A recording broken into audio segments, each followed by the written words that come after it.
awesome to welcome MHP Reason Ludwigsburg head coach Josh King to the basketball podcast. King led Ludwigsburg to the playoffs in each of the 3 seasons as an assistant coach. In his first season as head coach, he led the team to a record of 22-12 overall and 12-6 in conference play in 2022-23. King began his coaching career as an assistant coach at Vassar College, where he spent 2 seasons. He then moved on to become an assistant coach at the University of North Carolina at Greensboro for 2 seasons before joining the staff at the University of South Florida for 3 seasons. In 2015, King moved to Europe to become an assistant coach for Ludwigsburg. He spent 3 seasons with the team before being named head coach in June 2021. Josh, welcome to the podcast. Chris, I appreciate you having me on. Excited to talk to you. And I know we just talked quickly off camera, off air here, and you're starting a little bit later than some of the other European teams in terms of practice. And that was really cool to hear your answer. So explain that to us, why you start a little bit later. Yeah, I mean, it's the European season is very, very long. It's much longer than a traditional college season. It's even longer than an NBA season, not in terms of games played, but in terms of time commitment to the season. I think for us, with speaking with our staff and our president, it was better for us to give our guys a couple extra weeks at home. We don't have a players union, so we can kind of pick when we want to practice. But for us, it was important to give our guys extra time with their, friends and family before they come over and get started.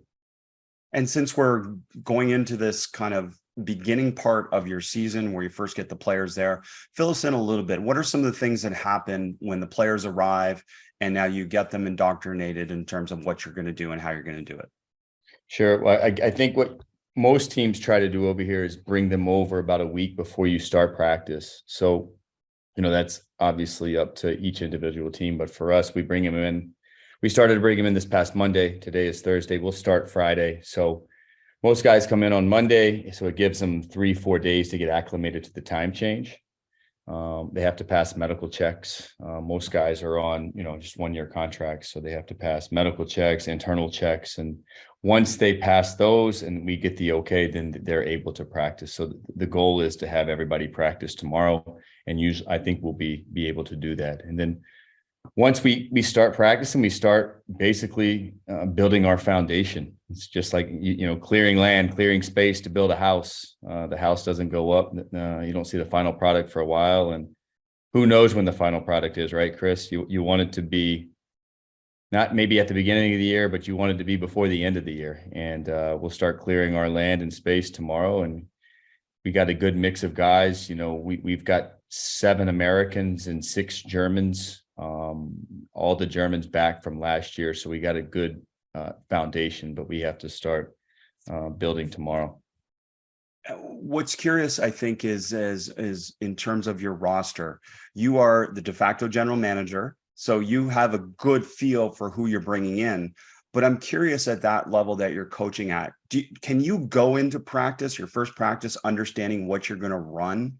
Or is that something that evolves over time as you get a real feel for how the unit works together and the individual talents of the players? Well, I think like any coach, any general manager, any coach that puts a team together, they have to have some type of idea of what they're going to run, how they want to play, what their system is when you're recruiting players. When we're recruiting throughout the summer, and even, recruiting starts during the season, actually, the previous season. You have to be able to have an idea who can fit your system. We have a system, we have a philosophy, we have a little bit of a brand here. So we have an idea what we want to do, but obviously you have to adapt throughout the season, whether that be injuries or maybe someone can't do maybe what you thought they could do. And it's always not an exact science. You got to be able to adjust on the fly for sure. Well, and your philosophy and the way that your team plays, I mean, it's pressing, it's positionless. So let's maybe start with positionless first. What does that mean for you? And what does that mean in terms of how you run your team? Sure. Positionless basketball for us is basically, I think right now we've got 13, we'll call them pros. We got some younger prospects, but 13 guys that'll be on our active roster from day one. And only 2 of those guys only play one position. We have one guy that's only a point guard and one guy that's only a 5-man. All the other guys can kind of play any of these spots. That's something we recruit to. We want guys that can play multiple positions, obviously, because of the injuries, because of the way we want to play, but we need guys that can go up and down the roster. It also gives us a different look. And yeah, we want to be a team that's hard to guard. And we feel like if you've got the more positionless guys you have, the harder you are to guard. You've used the word recruit a few times. And I think for a lot of the American people that are listening, they maybe not understand. So we met in Las Vegas, and obviously you were there recruiting. And that's not a term necessarily we associate with professional basketball. We associate it with college basketball. So give us an idea of what you mean by recruiting for the professional level. Sure. I mean, well, I was a college guy for a long time, so I still say recruit. I don't, scout. I guess scout would be the recruit's fine, because you still got to Yeah. convince them to come. That's the thing. Sure. It's not just give them money and they come. It's you got to convince them. Yeah. Well, one thing we do have here in Ludwigsburg is we do have like I said, we have a brand. So that's part of the recruiting. We've had a lot of guys come through here throughout the years, probably guys that you're not even well aware of. We had Royce, not when I was here, but Royce O'Neal's been here. We had Keelan Martin, Malcolm Hill. We had Jalen Smith, guys who come from small colleges. We're a lower budget team. We've had a lot of success throughout the year. So a lot of people think we got a much higher budget than we do. So we have to convince players to come here and play as a stepping stone to get to where they want to be, whether that's a EuroLeague team or try to get back to the NBA. So that's part of the recruiting pitch, because we've had a lot of guys come here throughout the years. But we use Las Vegas to meet with players, to meet with agents. At that time, it's not where we get all of our guys, but we do get some guys in Vegas where we did meet. Yeah, it's great. And you mentioned obviously development and kind of looking at that from, a lower mid-major in a sense, and you're convincing them to come there because they have a chance to go to their next level. Saying that, though, you're in one of the top leagues in Europe and one of the top leagues in the world. So the basketball is tremendous, and you guys have had tremendous success. Is the pressing style one of those kind of equalizers for you guys as a lower budget team? Absolutely. In Germany, they say absolute. So I would say absolute. We don't have the budget that some of the bigger clubs in our league have. Obviously, we play Champions League. There's a lot of big budget teams in that at that level. So we have to try to do something different to give us a competitive equalizer or advantage per se. And like you just said, we're known for picking up 94 feet. I don't know how many meters that is. We'll just call it 94 feet on makes, dead ball situations. And yeah, we will play that way this year. There's no secrets about it. That's what we want to do. We want to get after our opponent. We want to make them think about every possession they have and think about just bringing the ball up the floor. That's something we'll work on almost from day one. Yeah, it's great stuff. You're a fun team to watch, and I've watched a lot of games over the years. And you mentioned positionless basketball. Another philosophy is playing in the open court. So give us an idea of what that means. Yeah, we call it hockey. We want to play hockey. I mean, I'm not a really big hockey guy, but I understand the meaning. Again, like I just said, we have only really the one guy that plays that 5 spot is the one, as you can imagine, is the one guy that's not allowed to get a defensive rebound and bring the ball up the floor. A lot of times, when we get a stop, which we want to do, we want to get the ball and go. Obviously, we're looking to advance the ball by the pass, but we want guys that have the ability to just bring the ball up and get us into offense. And as much as we want to put pressure on the opponent on the defensive end, we want to constantly be putting pressure on them on the offensive side of the ball. So that's how we try to be competitive, have our competitive advantages is just flying up and down the court for 40 minutes. And I imagine that connects really well to the chaos you create on defense, is that you're going to have a few more unstructured possessions maybe than other teams. So then that playing in the open court philosophy is a part of that connects all those things together. Yeah, like a lot of teams, we make no secrets about it. We want to try to create offense through our defense. We want to get stops. We want to get steals. We want to create turnovers, and then, put pressure on, get easy baskets. Whether that's, we have a rule. We take the first good shot, which is not maybe a European philosophy. Like if we have an open three with 19 seconds on the shot clock, it's a little bit of that like Grinnell system, maybe not quite that extreme, but a lot of times teams pull the ball out or whatever, want to run some type of action. If we have a good shot, good opportunity right away, we're going to take it. I love that. And one of the reasons you're different and a bit of an outlier in Europe in terms of how you play. So it's great. Before we dive into the press a little bit, let's just talk about John Patrick and his influence on you and the pressure. He was on episode 108 of the podcast and talked a little bit about the pressure and the player development connection. But really, your story is a bold one in a sense that you left America and college coaching to be able to go overseas and coach in Europe. So John was a big part about that. So talk about both those parts.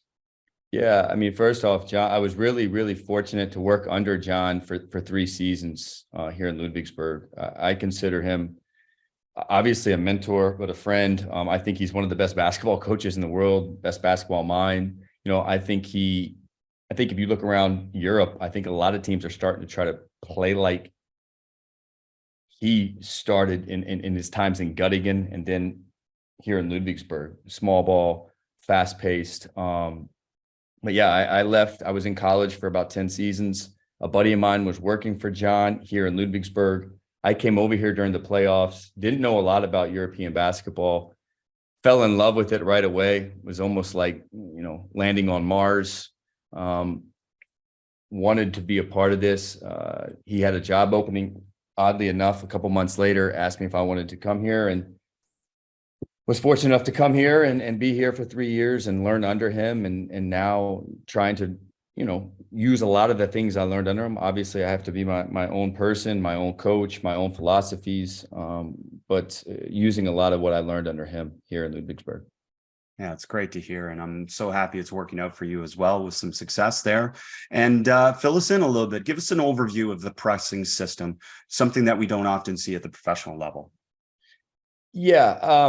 Well, like I said, obviously to press, you have to put the ball in the basket. You got to score. So that's first and foremost. A lot of, that's getting this habit, especially, a lot you see guys, we're in the chicks dig the 3 ball. Everybody likes the score. Everybody likes the scoring content, the highlights. And a lot of times immediately guys' habits are score, get back to half court, pick up your man. So we have to early on get them in the habit of, as soon as we score, we're up. You make a 3, you get a dunk, we're not running back. You got to be up. The primary focus is to take the ball out of the best ball handler's hands of the other team. So that's, we there's a lot of good players out there, as you know. We want to make the weakest ball handler, usually it's a guard, bring the ball up the floor. So we're denying the best ball handler. That's the first and foremost. And then once the ball is in, it's not a zone press. It's not a 2-1-2. It's not a run and jump, which we do have certain actions when we can get into like a run and jump, but we want to just put pressure and stunt off of the other guys. Because a lot of times, Chris, you'll see it all the time.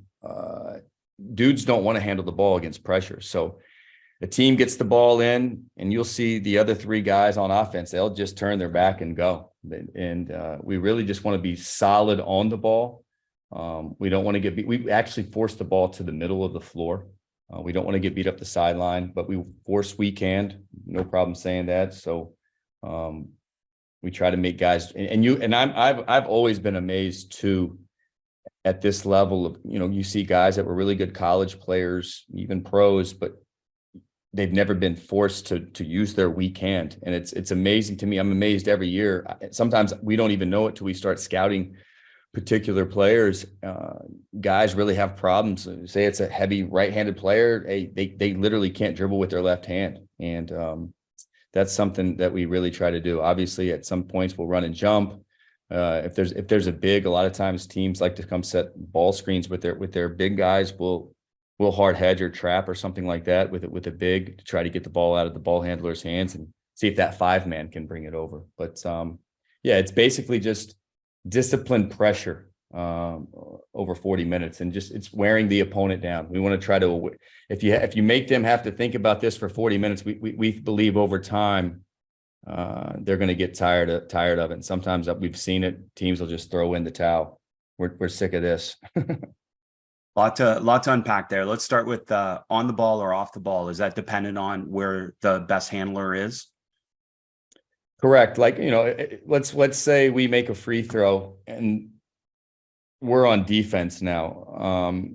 If the best ball handler is taking the ball out of bounds, we're on the ball and we let them throw it into whoever they want. Now, a lot of times the best ball handler is however their alignment is. The guy on the ball, our X, whatever, X2, X3, whoever they have taking the ball out is not on the ball guarding. A lot of times you see someone on the ball doing nothing. We call it doing nothing. He's literally going to turn his back, find the best ball handler, and try to keep the ball from them getting the ball inside to them. That's where it initially starts. And then once the ball gets in, then we go from there. You've referenced on makes. Are you pressing on dead balls as well?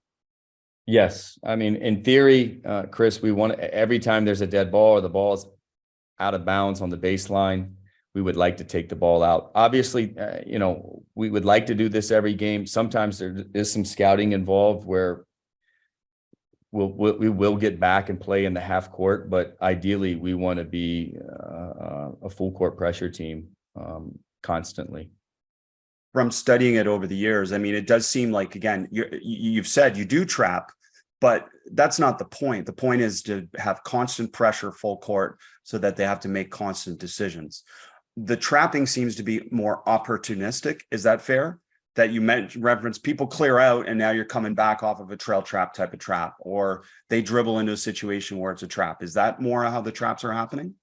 Sure. I mean, we do have rules like, for instance, a lot of times not right away in teaching it, but once we get a feel for it, like again, if a guy throws the ball in and he notices his man's just, it's almost like stealing a base in baseball. If you think you can go, not on the first day, but if you think you can go trap this guy and our guys in La La Land, we say go. If they throw the ball below the block, a lot of teams they come almost like if you watch little kids play basketball, they hand the ball off. If that's immediate time to trap. So we do have certain points where we want to trap on the floor. Obviously, it's the same thing. There's coffin corners as well. Guy picks his dribble up around half court. There's 8 seconds. That's the other thing where it's an advantage. I don't think we've talked about that in FIBA rules. There's 8 seconds to get the ball over.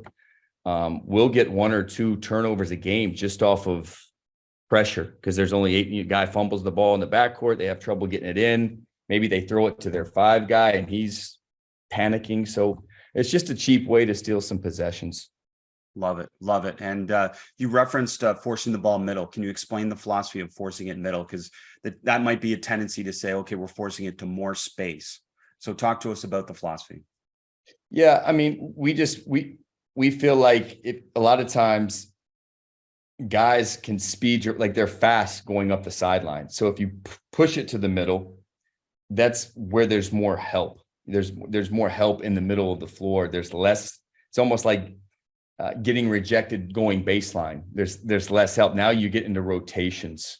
So we want to that's why we force the ball to the middle in the press. And then obviously too, stunning off the ball, guys that are running up the floor. If you just give a little stunt, you're not running with your man. We want to stunt. We don't want to be connected. It's almost like, ball you man, you want to be off your man. And stunning is a big part of just making that ball handler see more bodies, more hands as he's bringing the ball. And of course, there's going to be pressure on him as well. It's great. I mean, you referenced you're loaded in help, so you're forcing it actually to your help, which is great. The stunting part is connected to your half court defense. It's pretty much the same concept, isn't it, as the full court and the half court? Sure. Like once the ball gets over, we want to, we're stunting. We have a basic ball screen coverage. I'm sure you've covered it before, like a wall, kind of a next type deal. But when you're in this ball screen coverage, you need guys stunting to help the helper. And that's the same thing in the press. That's the same type philosophy. One thing in the press we like to do though is, again, a lot of times teams bring their 5 guy or guy that can't dribble per se to set pressure release screens. We're going to a lot of times trap. That's a trap. If you bring your 5 and we will say, hey, fine, let's see. Not all, but a lot of times let's see if this 5 guy can get the ball and then be and pressure guys chasing him from behind. Can he make a play? And a lot of times we force a turnover in that situation too. Well, and you referenced this, the 8 seconds, but it's also a lot of teams in Europe, which you said at the beginning, they like to run a lot of false motions, a lot of masking movements, so that you're taking time away from them being able to run their stuff the way they want to run it. And that's a big part of it, even disrupting and having, say, the 5, even if they can handle, are they used to initiating the offense? All those are a big factor, aren't they? Correct. It's funny today. We have a new assistant coach, and we're just kind of showing them some of the actions. And there's really good coaches there, like there is in the U.S. But there's in our league, there's no such thing as we're going into this game and we think we can out coach this guy. You hear that all the time, like maybe behind closed doors. There's no out coaching guys. You gotta do what you can do to every game comes down to 1 or 2 possessions. And a lot of good actions to guard, especially in the half court. Teams run really good stuff. There's really good players. And one way to eliminate guarding multiple actions, multiple ball screens is, they come across the half court and there's 13, 12, 11 seconds. Now they got to get into trying to score the basketball instead of guarding a lot of false motions and scoring actions. Love it. What have you found are the most effective ways to teach your defensive pressing system?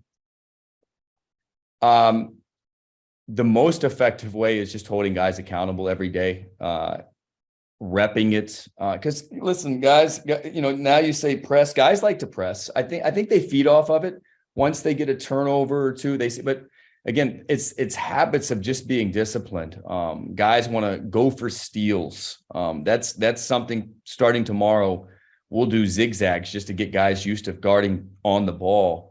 And even if you do just a simple zigzag down the floor, just 2 guys, the guy on the ball is going to go for the steal. He's going to reach. He's going to gamble. And at this level, if you gamble and you miss, you're going to get now you're done. And that's one thing we just constantly remind guys, I would say, to be just solid. We call it just being solid on defense. And I know it's boring, but that's something we do. We do it. We also have a 2-on-2 full court drill that we do 2 or 3 times a week. We build it up just like anything. We build our press defense with 2-on-2 a lot of times. Then we add 3-on-3 and so on. How important is it to create psychological safety for players when they are pressing, in the sense that sometimes you will get hurt, right, by it, as you just referenced? So how important is creating that mindset for your players, that it's okay sometimes to get hurt, but the majority of time we'll win those battles?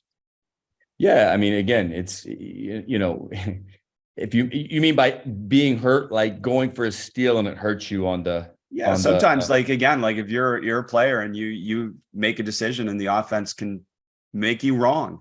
They can make you wrong even if you make the right decision. That's part of no question. Chris, we tell everyone's going to mess up.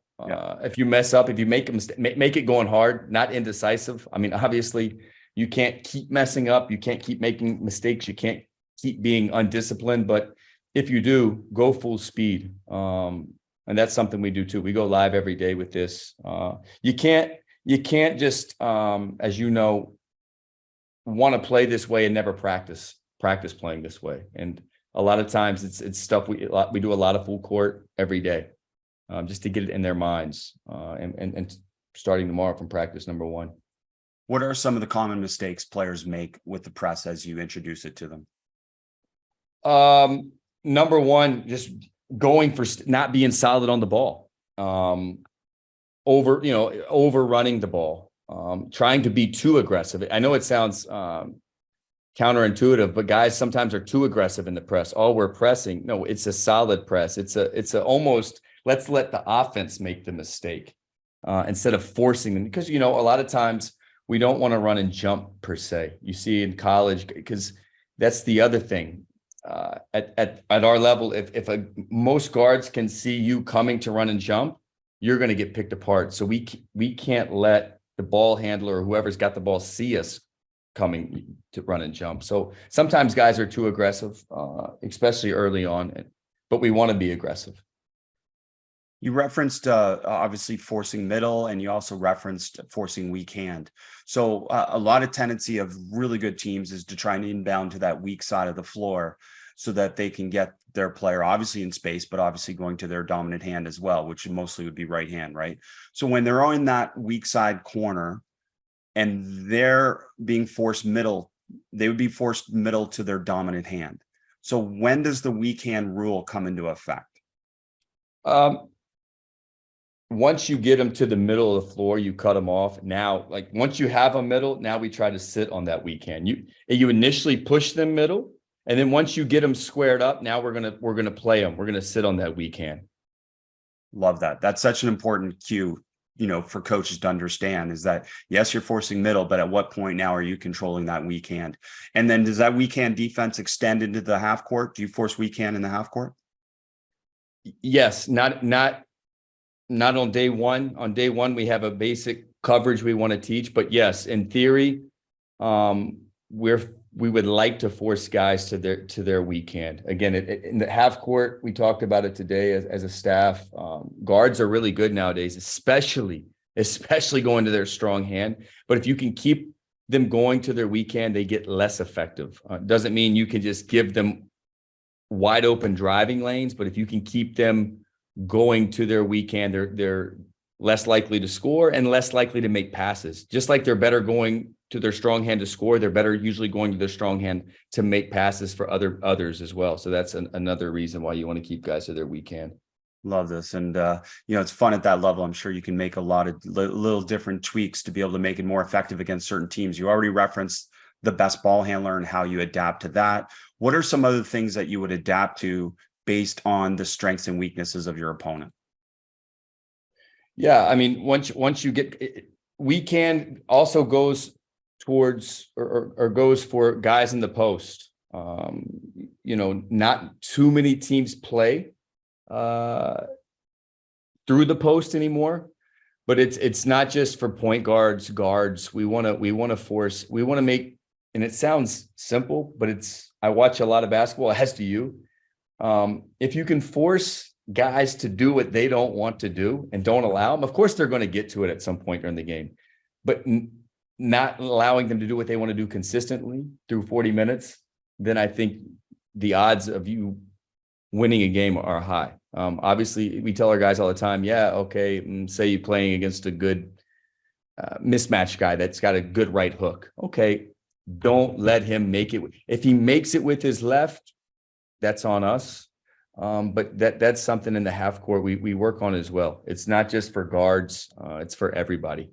Force guys to do what they don't want to do. So I imagine your scout is more individual player based than, team offense and what they do. I mean, you do both, but for what you're trying to do, they really have to understand the individual, don't they?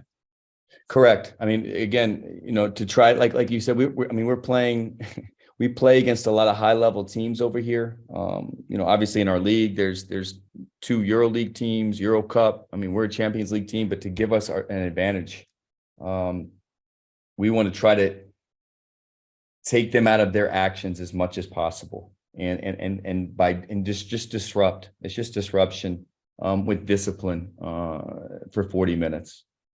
Part of some pressing teams is obviously the flyby concept in terms of a closeout, where you're trying to keep them constantly moving and never let them get settled. Is that part of your recovery strategy as well, using back taps and different types of flyby closeouts to be able to force the ball to continue in movement? A little bit. We want to be good at stunting. That's where we haven't talked so much about stunting, but it's weird unless you have, there's some guys that stunting doesn't bother them, but unless it's just a sniper, a lot of times just a quick peripheral, a guy stunning at them really just gives the player, your defensive player time to recover to players.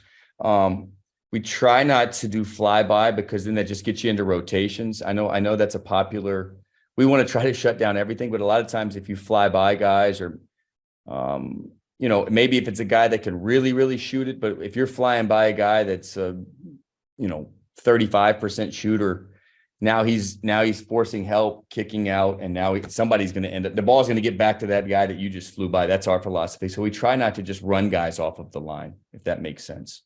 Absolutely makes sense. And I know you've referenced stunting as such an important thing. Another important thing is the mentality. So I'm curious again, what are some mindset things that you need to develop to be able to develop a pressing team to the level that you have? Well, getting back to the word recruit is one thing. I think you have to recruit to play like this. Get guys that are able to do this. This is why I think when we say we want to play positionless on offense, we play positionless on defense. We have a lot of like-sized guys. One thing that helps with this as well is, we're pressuring. We try to recruit guys that can move their feet. I had someone one time ask me, would you ever recruit a guy that can't really move their feet? In theory, no. Doesn't mean he's not a good basketball player. It just means he doesn't fit our philosophy. But it allows you at some points too to just switch on defense. So imagine if you're pressing for whatever, half the shot clock, then they get in the half court and you're able to switch. It can really bother some teams. And that's another way we can get an advantage as well. It's great. I love diving deep into this. And you referenced, obviously, say a deep corner catch on inbound triggers an automatic trap, which makes sense. So if it's in the full court and there's movement up the floor and a player goes to trap, what are some communication cues that you use or trigger cues that you use for players to understand what's happening? Well, if it's we know if this is more personnel based. If it's a guy setting a ball screen, if it's a guy that's a weak handler, that's more a cue to go. I don't want to say we actually have exact cues, but it's more personnel based on who we can go off, because maybe if they get the ball, it doesn't really bother us as much because they don't want to make a play, if that makes sense. Absolutely. And I know a lot of teams that, if you do force it out of the best handler's hands and a weaker handler or a bad handler has it, you don't trap the bad handler because you want them to handle it. Is that part of the philosophy, or do you like to go after them? No, no, that's more it. Again, at that point, we just want to be solid. It's all about being solid. So now we've done our job almost. If we're playing whoever, a guy that's averaging 20 a game, this is the thing in our league, there's a lot of smaller point guards, small or big, but they dominate the ball. If you can get the ball out of this one guy's hands and make somebody else beat you, that's our kind of philosophy. There's guys, that averaging 20 points a game and 7 assists. And if we can get it in, that's a win for us in our minds. That's win number one. Now you got to have multiple wins in a possession. Obviously, the weaker ball handler can still be a good playmaker, good ball. He's just less likely to make a play, or they would rather have it in the other guy's hands. So you still got to do your job, but then you got to have win number two, and that's just being solid on this guy. Doesn't mean like, our job is done once the ball gets out of the best player's hands. What type of analytics are important to evaluating your press? I just said a lot of teams we play in our league, it's a little bit different in Champions League, but at the BBL, it's really, I would say almost half the teams now have like one dominant ball handler.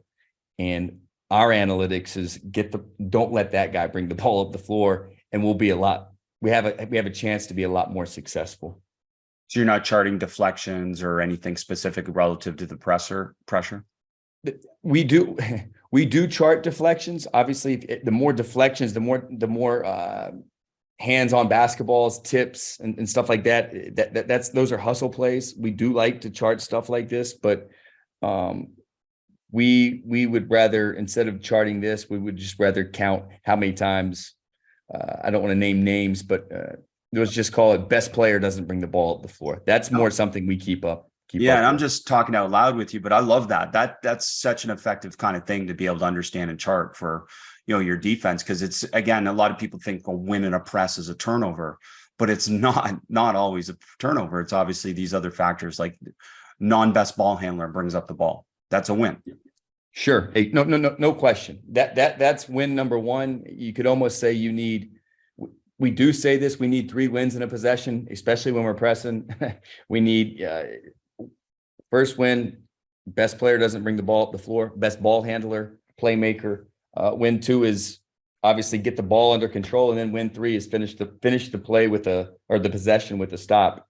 And if we can do that, I know back in the day, or I don't know if teams still chart this, but they used to call them turkeys or whatever, 3 consecutive non-scoring possessions. If you get 7 of those, but we think if we can get 7 wins like this, then our chances go up as well.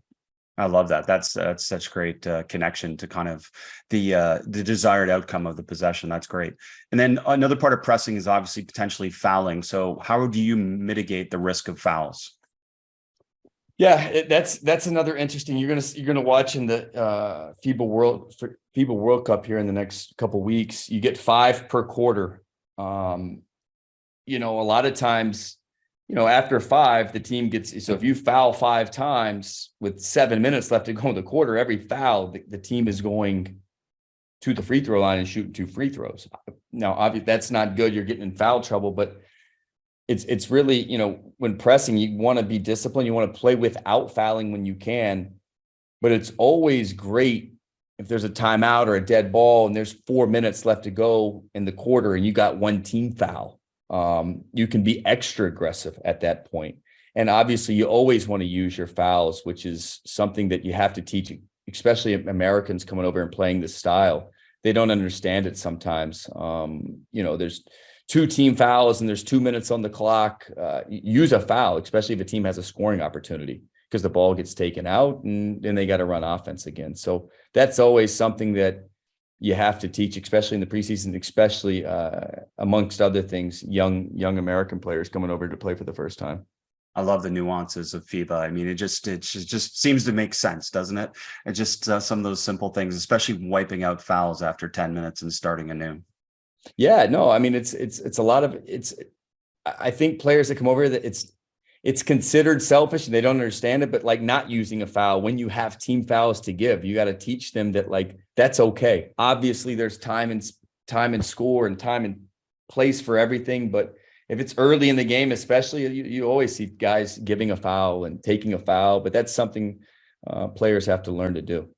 You reference this as mainly a full court type of pressure defense, but are there times that you'll pick up at half or 3/4 or, pressure from the sideline, different things that you'll do? Yeah. I mean, obviously that's always time and score too.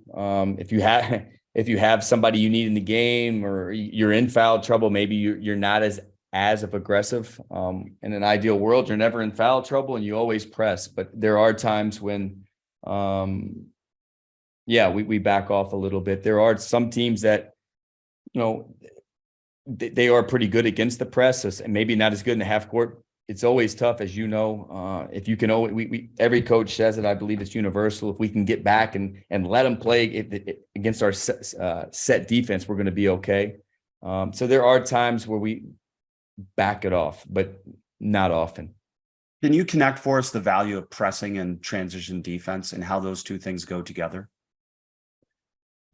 Yeah, I mean, obviously, pressing is something, nobody likes to be pressured. I even the best, and I obviously the best players in the world are in the NBA at the highest level. But you even see the guy, Jose Alvarado.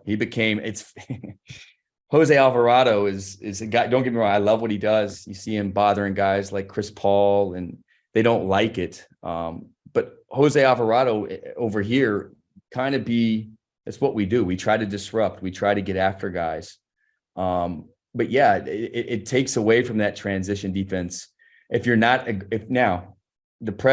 disciplined, can also kill your transition defense. If you got guys going, that's why it's very important when you are a pressing team like us to be disciplined in the press, because if you're not, like you said, I think earlier, you can get killed if you're being over aggressive, and you're over aggressive a numerous amount of times, you're going to give up some type of open shot in the half court transition. So you're limiting transition for your opponent. Obviously, they're playing out of chaos a little bit more. And, the late clock generally has the situations that they're going to face. So what are some of the things that you find toughest to be able to defend in the full court pressure? Other than just a great ball handler. Yeah, well, I referenced earlier, and this is, the challenge. There are some really, really small. When I say small, like we're the one league I think in Europe where the small guard, Thomas Isola, who just left to go to Paris. So I'm sure you've had him on your show. I believe you have. I believe I've listened to him. He kind of started the small guard trend. I think JP started the pressing small ball.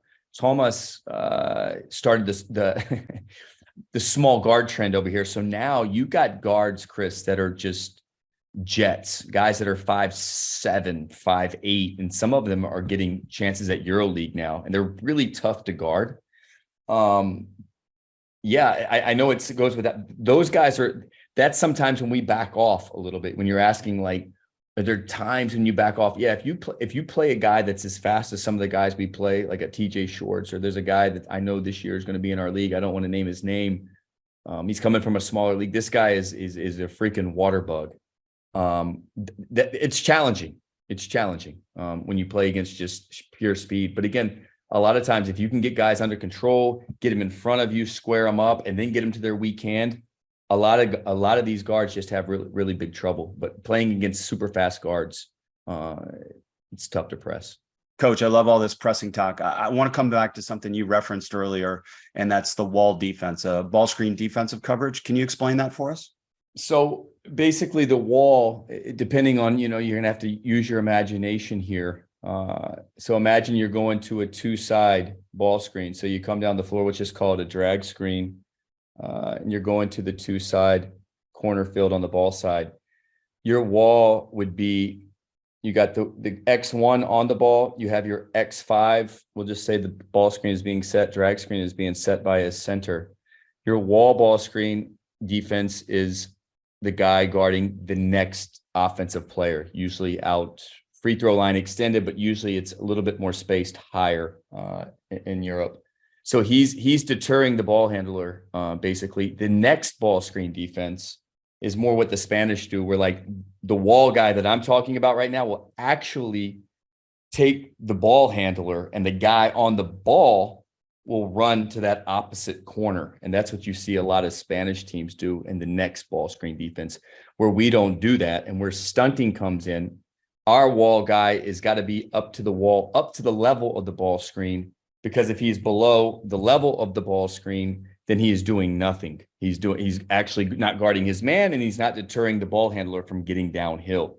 But he wants to be there early in the wall, high, and with his boxer's feet. We call it boxer's feet, where he can't have his feet just stuck in mud, because if that guard whips the ball over to the next guy, he's dead. Now, this is where stunting takes place.